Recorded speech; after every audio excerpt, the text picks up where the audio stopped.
যে কোনো মুহূর্তকে বিশেষ করে তুলতে পারে এই মিষ্টান্ন। একটু কিশমিশ, এলাচ, ঘি, কাজু, চিনি এবং সেমাই ও দুধ।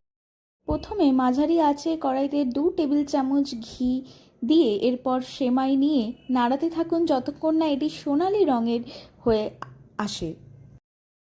এর সাথে একটি আলাদা পাত্রে 1 লিটার দুধ নিয়ে মাঝারি আঁচে জাল দিতে থাকুন। একটু বাদামি হয়ে এলে তার মধ্যে জাল দেওয়া দুধটি দিয়ে দিন।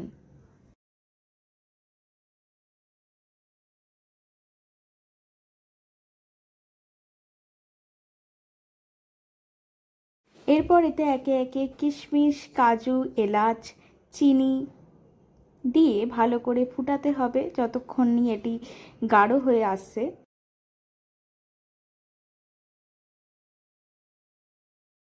ব্যাস, তাহলেই তৈরি পারফেক্ট সেমাই পায়েস। গরম বা ঠান্ডা যেভাবেই খান না কেন অসাধারণ।